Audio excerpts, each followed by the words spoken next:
Assalamualaikum warahmatullahi wabarakatuh. Anak-anakku sekalian, dimanapun kalian berada, semoga semuanya dalam keadaan sehat dan berbahagia. Alhamdulillah bertemu kembali dengan Bu Fat dalam mata pelajaran sejarah peminatan. Ada barat, ada timur, ada utara, ada selatan. Apa yang terjadi di Asia Selatan?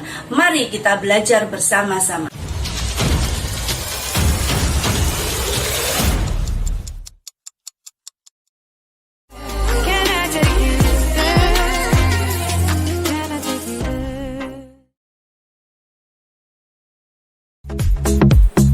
Anak-anakku sekalian, pada pertemuan ini kita akan mempelajari tentang konflik di Asia Selatan.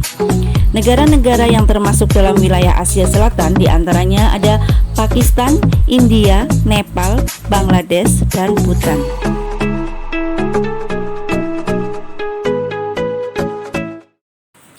Asia Selatan merupakan wilayah strategis yang penting di mana negara memiliki sejarah integrasi serta konflik. Di era kolonial, sebagian besar wilayah Asia Selatan berada di bawah kekuasaan Inggris.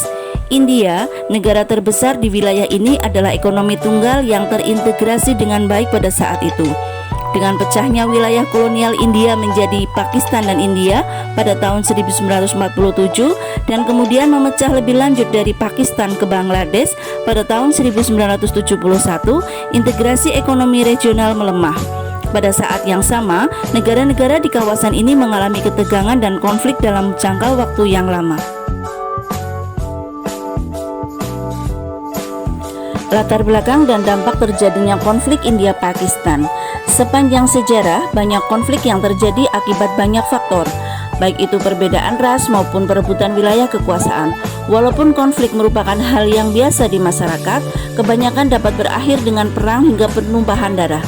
Salah satu konflik yang terjadi di Asia Selatan adalah konflik antara India dan Pakistan. Konflik ini terjadi akibat perebutan wilayah Kashmir. Kashmir merupakan wilayah lembah yang berlokasi di ujung barat pegunungan Himalaya. Kashmir dikenal sangat subur karena dialiri air lembah dari sungai-sungai dan dikelilingi pegunungan. Kashmir terbagi menjadi 3 wilayah, yaitu Jammu, Kashmir, dan Ladakh. Kashmir juga berbatasan dengan 3 negara yang berbeda, yaitu India, Pakistan, dan Cina. Di tahun 1947, Kashmir resmi menjadi wilayah sendiri. Di tahun yang sama, India dan Pakistan juga memperoleh kemerdekaan dari Inggris Raya. Mulanya, Kashmir tidak ingin bergabung ke Pakistan maupun India, hingga akhirnya pasukan Pakistan menyerang Kashmir. Maharaja Kashmir kemudian menandatangani surat perjanjian yang menyatakan akan bergabung dengan India. Tetapi Pakistan tidak menganggap bahwa surat tersebut sebagai dokumen resmi. Sejak saat itu, Pakistan dan India mulai berperang untuk memperebutkan surga di bumi.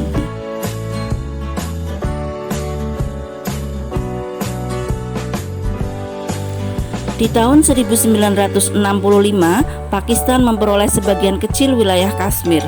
Di tahun berikutnya, kedua belah pihak menarik pasukannya dari Kashmir.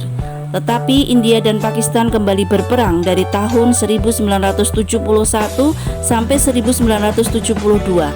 Akhirnya dibuatlah perjanjian Simla yang menunjukkan wilayah-wilayah Kashmir yang berada di bawah kekuasaan India dan mana yang berada di bawah kekuasaan Pakistan.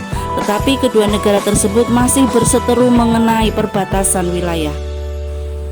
Di tahun 1974, kelompok oposisi meminta pemerintah India untuk mengeluarkan referendum otonomi konstitusi sebagai bentuk perjanjian antara Kashmir dan India.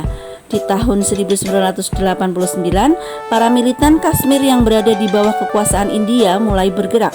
India menuduh Pakistan telah mempersenjatai kelompok tersebut.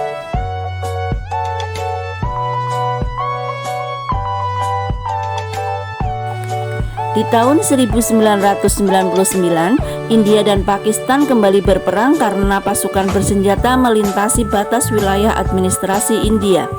Di tahun 2003, Perdana Menteri India Atal Bihari Vajpayee mengadakan pertemuan dengan Presiden Pakistan Pervez Musharraf di Islamabad dengan tujuan diplomatik. India menyetujui usulan Pakistan untuk melakukan gencatan senjata di Kashmir. Di tahun 2016, Pakistan dan India berdebat setelah 18 tentara India terbunuh oleh kelompok militan di wilayah Kashmir yang dikuasai India.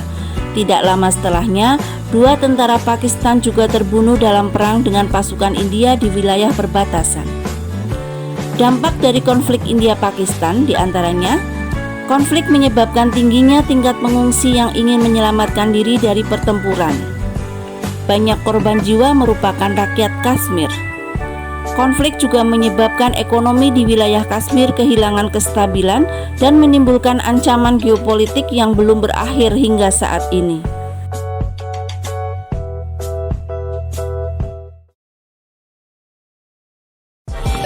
Demikian materi pada pertemuan kali ini. Semoga kalian semua memahami apa yang sudah kita pelajari bersama.